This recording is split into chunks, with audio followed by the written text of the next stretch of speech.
Good morning. Hello, everyone. I'm Carolyn. Welcome to this week's weekly mini, your bite-sized workshop on the hottest acro topics. I'm just going to get myself organized here and let you know that you can reference all of our previous weekly minis and more amazing content on our Acrobatic Arts channel on YouTube. If you have any questions, drop them in the comments and we'll do our best to answer those for you at the end. If you know someone who should hear about today's topic, be a friend and click the share button on this post right now and let them know that we're here. Today, we're thrilled to present you a bite-sized tutorial from master teacher and aerial arts expert Meaghan Wegg on contortion. Meaghan studied aerial hoop and contortion at the National Circus School in Montreal. She was a featured artist performing around the world with Cirque du Soleil, as well as the Seven Fingers. She is the Australia, New Zealand, and Asia Division Manager for Acrobatic Arts and loves to share her knowledge and positivity with us. Good morning and welcome, Meaghan. Hi, everybody. Thanks for having me. So great to have you here this morning, Meaghan, from your home studio in Ontario, Canada. Meaghan, one of the reasons I'm always excited to have you on and bring your brilliance and your expertise to our community. But one thing we don't talk a lot about and that you are known for and well versed at is contortion, and we run workshops in them. So I'm excited to hear, and I'm sure our community is, more about contortion and how it applies not only to what we do in acro in the studio, but other disciplines as well. Yeah, I love contortion. I trained it at the National Circus School in Montreal with specialist extraordinaire Daniela Arendesova. She was in that school for 30 years, and I was lucky enough to be one of her students and learned so much from it. I minored it. In college, it was my minor, and my major was aerial hoop. Well, okay. So I know that we are in really good hands, and I know that you have a great presentation for us. So I'm going to let you take it away, and then we'll chat after and give people more information about how they can get involved. Take it away. Thank you so much. um, so there's a few things I wanted to talk about. One of them is I just want to start with breathing. So when we are breathing, it's always something we forget to do. So as teachers, I would like to suggest cue it in your counts. 5, 6, inhale, 7, 8. And then it reminds your students to go all the way back into their contortion, bridging upside down with breath. Another thing students always say is, I forget to breathe. How do you breathe upside down?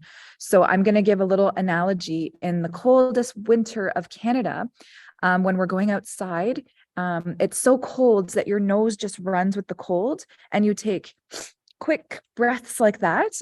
That's the easiest analogy to say. When you're upside down in a hand balance or in a chest stand, take a sip of air and it'll give you 10 more seconds of upside down endurance training so that you can breathe and balance everything out while you're upside down. Other things I want to talk about is risks of incorrect contortion technique. So one point is, before training, a risk of incorrect contortion technique could be inadequate warm-up. So the contortionists at Cirque du Soleil Curious take an hour and a half every single day before their show time to just warm up and prep for the show. So if you're someone interested in taking your students on to the next level, rather than just having it as a passive, fun art that you study, you want to become a professional one day, you must focus on a big amount of warm up to ensure safety for the body, as well as endurance training so that you can last while you're holding your postures. Another risk of incorrect technique during class is a dancer or a teacher could push too quickly, too hard. So if you are someone who is interested in learning a bit more about how to teach proper contortion technique, we offer workshops and there's lots of resources out there. So I highly recommend you invest in yourself and your study for further education, because it's okay not to know things. You can talk to a professional and take classes on how to learn. That's why we're here to help you. And that's what can happen in class. You could push your student too far, not knowing what their body needs at the moment. Or a dancer or a student could be stubborn like myself as a student, it's normal that you're stubborn. You just want to be the best you can be every moment. And so you push yourself sometimes too far, too fast. And it could risk to injure yourself. Another point could be not listening to your body. So if your body is telling you like it has a pain there, or you're noticing a little spasm, or you're noticing something, if you don't listen and pay attention to this beautiful, amazing body you were gifted with, then you could risk injury. So it's very important to listen to what your body is trying to tell you and then rest. And another important point is recognizing when to stop and when to progress. So if you feel you've been practicing so many amazing skills for quite some time and you feel ready, then you're recognizing progress is ready to be had. And then you and your teacher together can join that amazing journey of the next progression and see where it goes. After training, it's really important that you do not take a tumbling class or you do any high impact loading on your body. The power output that your body has is not going to be best friends with bending and contortion technique. You just feel super lethargic and your body is really stretched out. It's hard to get that dynamic force immediately right after. So if you're a teacher planning your lessons, I recommend you start the day with tumbling, so that the body needs what it gets what it needs right away. And then if contortion is something that you're focusing on, do it after everything else so their bodies can just relax. Between sessions, so if they have a class or a whole jam-packed week of training, if they overtrain or overstretch and not rest, that could also be another risk of incorrect technique. And I think that's the few points I wanted to add, just to give a little kind of lecture dot point for us before I bring in my beautiful demonstrator. Okay, so there's so many different things we can focus on for contortion, and Eva's been warming up, so I'm gonna pass the warm up phase, but please know we've safely warmed up before this session, and we're going right into our chest stand series. I will give you a little example of kind of my chest stand evolution series where you do all the cobras, the upper body lifts, and the warm-ups, which we've already done. And then we're going to go right into the 12 o'clock and how you can focus on getting that strength before we get into other techniques. Okay, so Eva, come on and say hello. This is Eva. Okay, we're going to go into your shooting stars. So start in a cobra first. We'll start in a cobra. She's already done all her beautiful warm-up. So from here, you're going to shoot with your arms forward and peel your legs off the ground and come back to cobra. Up and back. Good. Now you're going to do it with 3 in a row. Up, and then you're going to rise your arms up and continue repetition. Okay. Up and up. 2 and up. 3 and up. Good. And rest. Now just stretch it out in child's pose, please. And we're going to progress it to a more advanced shooting star series starting from standing. We'll now go into your bridge, your back chest roll, right into shooting star, doing the same thing. Bridge, chest roll, and up. And so do 3 of them. 2 and 3 and rest. Good. You can do your child's pose. So that's just a little advanced series from how I would do shooting star just to warm up the body. Or if we're teaching beginners how to do chest stands, they would just do cobra to shooting star, and that would be it. And then we would work on the progression of how a chest stand starts. And then she already has chest stand, so we would work on the muscles all up her vertebrae and doing the raised no arm cobras, and then progressing it from chest stand, from back chest rolls. Now let's do your chest stand. Show me just a 12 o'clock chest stand. You can make it as straight as you can, and then I'll ask you to do it differently. Breathe, breathe, breathe, and she's pushing into the ground and come down. Good. Now, Eva, I'm going to ask you to imagine you don't understand yet how to stack a 12 o'clock chest stand. And I just want to, I want to see a little curve in your spine. even more. Put your feet more there. Yeah. So this is a normal chest stand that we would see. Now correct it and push all the way up to 12. Very good. And try to stay balanced on your shoulders. Hands flat into the ground and come down. And she is breathing. I heard a big breath. Very good. So we at Acrobatic Arts are very careful with our progressions into chest stands, stacking into 12 o'clock, 12 o'clock meaning right up to the sky, because of the muscle builds up that we need to teach our students before they learn how to really bend over. The natural ability that a lot of students have is way more flexible than strong.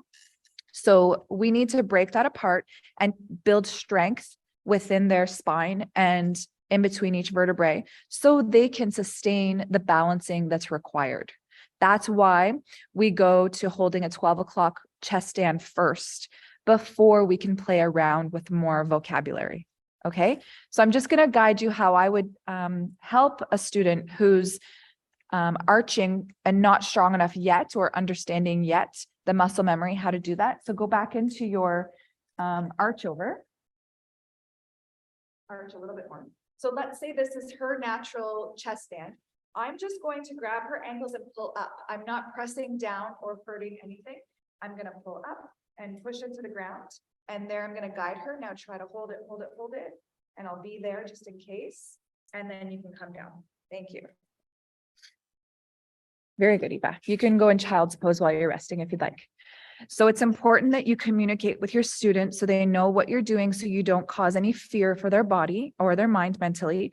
And you just let them know you're going to pull up and you're not going to compress. You're not going to push against any bone on bone. You're going to just pull up and out as our vertebrae, just like a pearl necklace. You're extending the spine.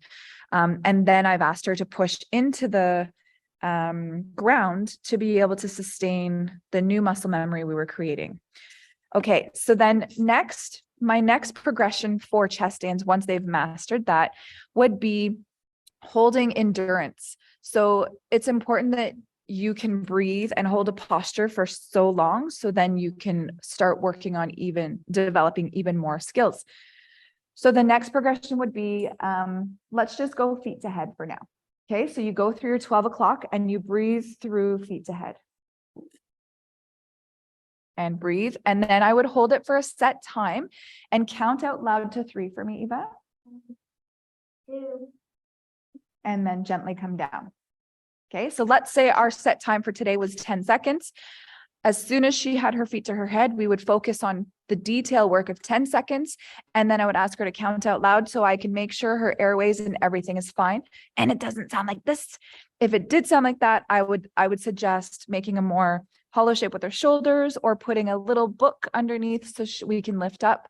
I would stretch her neck out differently. There's different techniques for breathing when you're in chest stands that we would work on. The next progression would be toes to floor. Up and toes to floor and breathing.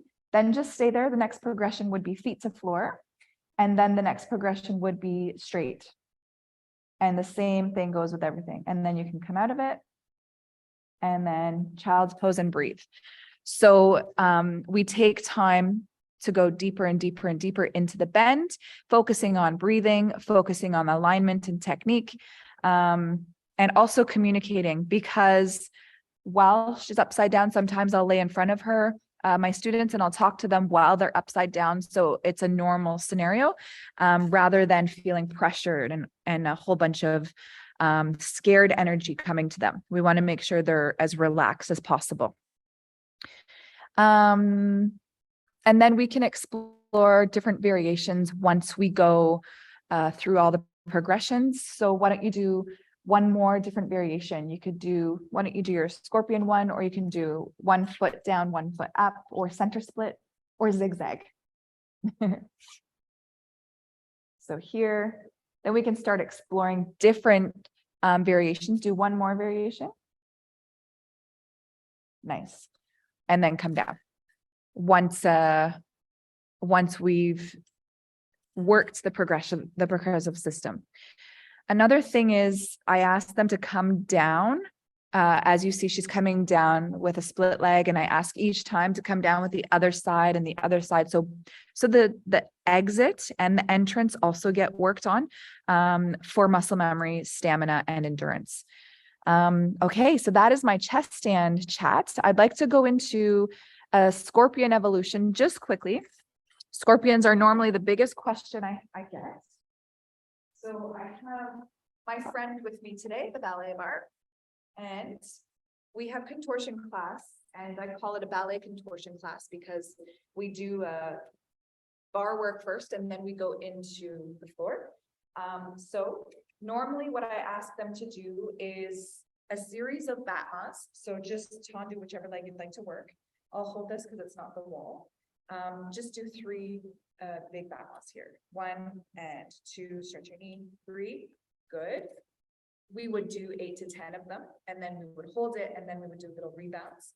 Now from there, the same arm as the leg that we're going to do your scorpion, you're going to do batmas here.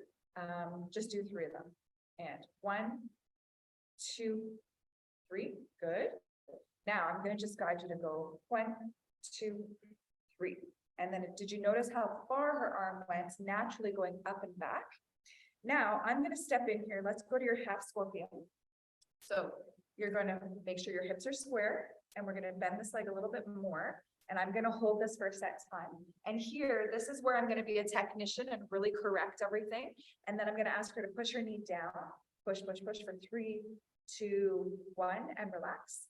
And then, so we've worked on her square hips. We've focused on the detail of the half scorpion. Now I'm going to allow her to slightly turn out so that she can go even deeper. And we're going to lift even higher. Now you're going to lift your arm up and reach up, bend this leg, and then grab. And then I'm going to allow you to go into your scorpion here. Stretch, stretch, stretch. Okay, stretch your knee. Lift your hip back for 3, 2, 1, and come out of it. Very good. And then just shake it out. Good. So that was a quick minute on, on my evolution for scorpions. I do a lot more work at the bar with the students so that they can feel it. And then it's a lot of arm and upper back shoulder technique to reach, because a lot of students who are missing grabbing, it's mostly the shoulder and upper back flexibility that they need to understand how to get access to. Everybody is capable of doing this. It's just understanding how to pull up out of your spine and opening in the ballet chest lift that we all work on. Okay, next, another thing to access the upper body and shoulders is your bridge to elbows, pull through to chin. So I'm going to move the ballet bar out of the way. And then I'd like you to go into your bridge and then place your elbows on the ground. And then reach into your shoulders, stretch into your shoulders, and you can lift up with your chin. And you can rise on demi point. So then it's just a deeper stretch so that they can feel how to get into that. And then you can come out of it. Thank you. Good. Okay, the other fun thing I wanted to do is another thing that we are missing when we're training contortion is we always think it's just backwards and forwards, but we need to remember there's twisting technique that's needed. And in our bow and arrow skill, where you lift your leg up and you pull through, your torso actually needs to twist to get through. So twisting is another important type of contortion. So let's go into your straddle and just choose a side for today to go to. Put your shoulder to the ground and reach. And I'm going to guide you to twist. So you put your hands open. You're going to grab the shoulder blade here or the rib area, and you're going to pull it back, and you're going to just push the other shoulder to the ground. So take a big inhale, and on her exhale, you help twist, and then I'll hold it there and I'll communicate and make sure she feels okay. Now, so that's just one exercise in itself, and it feels amazing. The other fun thing I want to do is I'm going to be a wall for her, bend your leg. And this is a fun one that we do in the contortion workshop, where you're twisting and you're pulling up for 3, 2, 1, and then you can bend and gently come out of it. It's great for a photo shoot, but it's also a really good stretch. Okay, so that's our fun straddle twist. And now, can you show me your bow and arrow? And we can just realize how much twist we actually need. So lift, arm through and twist, and then put your arm up. Nice, and come out of it. Thank you, Eva. Gorgeous. Okay, and thank you. You're using your different legs, both sides. Okay, now, because I'm a specialist in the air and on the ground, let's get the silks here for Eva. I wanted to show you guys how contortion complements. I'm sure we know how contortion complements all of our disciplines, but I'm just going to ask Eva to do a basic foot knot into a split and hold it normal. And then we're going to hold it in a contortion bend. Okay, so let's go into your split. That's high enough. As she prepares, and you're going to go think about safety. Thank you. So I'm going to so she's in her normal split, and I'll give you a little spin. And it's very pretty. Now let's add a contortion bend. And you're going to go all the way back. Look at that. Very nice, Eva. And come out of it. Good. Now let's get the hoop down. Chris, can you get the hoop down, please? I'm going to add a fun contortion bend on a hoop. And we naturally train our bridges. And it's fun to add your bridge retiré and your bridge releve and work all your prances and everything. I'm going to add a bridge through scorpion. Okay, so I'm going to ask Eva if you can go into your, let's do bridge first. Okay, so go up and I'll guide you through. Just show your bridge first. So we'll show how we can progress into it. So this is our bridge series that we have with Aerial Arts Hoop. Now we're going to go into a scorpion, which is a contortion specialty. You scorpion through, keeping your knee bent, and then voila, you have your scorpion through your bridge, which is gorgeous, adding a contortion technique to your hoop technique. Now come down. Now let's do a back balance arabesque, and then we'll add a variation to show the bend to it. So back balance, 1 foot up top, please. And then, yeah, here. And then you just take your hands off and just have a pretty arabesque here. Gorgeous. Now grab it and do a scorpion straight leg if you can fit it straight on the ground. Gorgeous. Look at that. Very nice. And then recover to standing like a front walkover. Thank you very much. High five. That was beautiful. Just stretch forward a little bit. Okay, so adding contortion in all of your elements, I highly recommend. I do have lesson plan tips, and I take you through a full series of lesson planning in my contortion workshop if you are interested in joining. We have one coming up this Saturday, and then one in December in New Zealand in person. And then I have a whole bunch that I'm going to release for 2023 online as well. Are you ready? Do you have energy for a handstand? Okay, so I wanted to guide you through hand balancing. Hand balancing alone is stabilizing in the 12 o'clock straight body, understanding how to walk on your hands or stand on your hands as easily as we can stand and walk on our feet.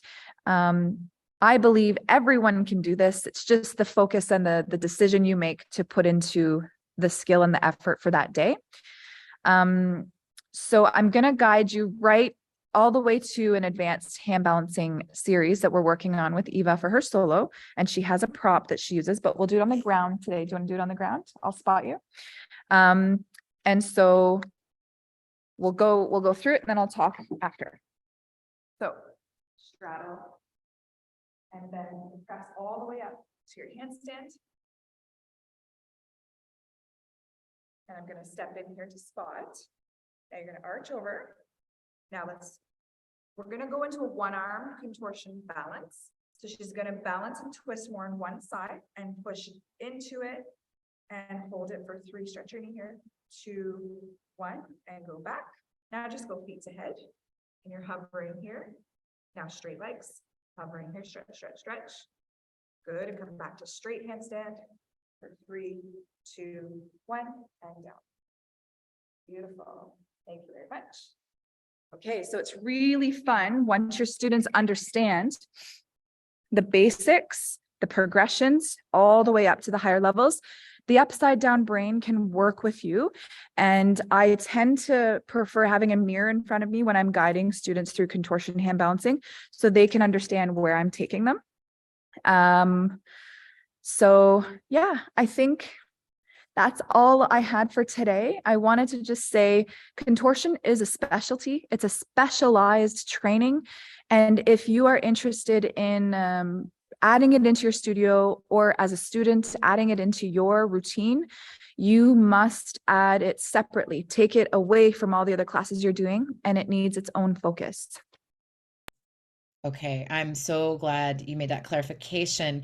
So, just amazing presentation. Eva, oh my goodness, you are amazing. What a gift you were to us as viewers and teachers learning. Also, I know it's hard once you've mastered a skill, or that you've progressed along, to be able to take it back and show us what it shouldn't look like. So that was extra helpful as well. Meaghan, thank you so much for that. I think I want to say, while I'm talking to you, if anybody has any questions, I always say you have Meaghan here, you have the expert. Anything you want to ask about contortion, how it applies to our other disciplines, about the courses, please feel free to drop those in the comment section, and we'll answer those for you the best we can while we have Meaghan here.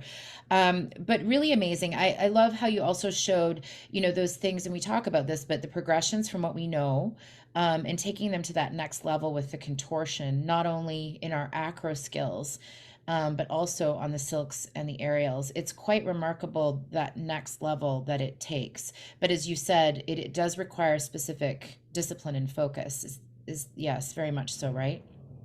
It's definitely a specialized training. It's a specialty in itself. Okay, so Veronica says, thanks, loves the contortion workshop. So speaking of which, while you were talking about that, I did post it in our comment section, an explanation of what the course involves. And I, just as a sidebar, and also, sorry, I should say this, the dates that you mentioned and a link for registration for those courses. You said they're 2-hour workshops, so it'll take them through the techniques of teaching contortion and setting up, you said, the class structure. So you've got some lesson plans, as well as they can ask specific questions to you, maximizing their bend, now controlling headaches. So you'll talk about that as well.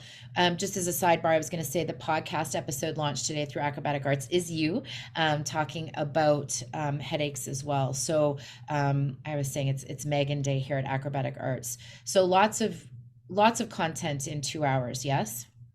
Yeah, I also teach hands-on stretching. Assisted stretching, I believe, is what got me to go from a regular flexible student to an extreme professional bendy contortionist. And I focus a big amount of my workshop on assisted stretching techniques with my students, and I'll talk the teachers how to do it, and they watch and take notes, and it's a great part of the workshop too. Okay, so I want to ask you, what do you think the biggest misconception about contortion training is in your experience? Or is there a misconception? Do you think people understand it? I think just with experience, students come to me because they were told they were never able to do a bridge, or they were never going to be good enough to bend. So I feel like teachers may be insecure or nervous or scared to take the step into bending. Just the unknown can be scary. And so that's why I put my workshop together, because I want as many people to know that it's possible. Even if you go from not having a split down to a flat split, just that alone is teaching proper stability and coupling the education with flexibility and mentality and breathing. There's so much knowledge that can be had. And I personally know what it feels like to have my butt to my head, and to be pushed. And now I've crossed the stage from being on stage to off stage, and I love teaching the teachers and guiding the students. But I think the misconception might be just the unknown of what to do and what not to do. A lot of teachers come to me, I have my bendy students, like I have my Evas. I don't know what to do with them because they're just so bendy. And or they make them do planks, or they're just not sure what to do because the rest of the class needs to work on their splits, needs to understand how to straighten their legs and hold a bridge. So there's like the 2%, 1 or 2% of the class that is the very bendy students. And so they tend to just get tossed to the side, and then they get bored and not sure what to do, or they could get injured because they're trying other stuff. I think it's time to put a specialized contortion class in your studio for all those 1 or 2% to come and learn together. But there is a possibility to structure your class so that you have circuits, and then Eva, your circuit is going to be this. But Meaghan, your circuit is going to be this. It's the same. We're in the same class. We're in the same level. You just have to work more on this, and you just have to work more on that. Right. And that's similar when you say to what we do with our approach to acro, when you have different skill levels, but all in the same class, they can all be there together. It's just how you approach it. There is a question from Elizabeth. She asks I think it's, how long would you set a beginner class for different ages? 45 minutes. I would do 45 minutes for a beginner class and talk about posture and alignment, breathing technique, headaches, making it all normal across the board, that headaches is a normal thing. And doing the introduction of the chest stand evolution, all the back upper body lifts, the everything on the tummy, spending tummy time as baby talk would be, and then endurance and bridges. Awesome. All right. So, and I think that's the benefit, not to oversell the course, but I think that that's the benefit of spending those 2 hours with you, is really getting that opportunity to ask you those specific questions about specific needs of specific studios, students, and also to get an understanding of a lesson plan that will really help people take it from, zero to running a successful class. I think that's all the time we have, but because we have you here and it's a very big last couple of days with acrobatic arts and for aerial arts specifically, you have officially launched. We do know the Silk syllabus in our app a short time ago during the summer, but you have officially announced your first Silks theory course for certification starting up. Do you want to talk a little bit about that while we have you? Of course. So November 26th is the very magical day. We're launching it Toronto time zone, 2 p.m. to 8 p.m. because that is a time zone that fits the world, I hope. So in Australia, it's around not 8 or 9 a.m. And then in London, England, it's 7 p.m. And then in LA, it's 3 hour difference. So it's a magical time that we hit so the world can join us.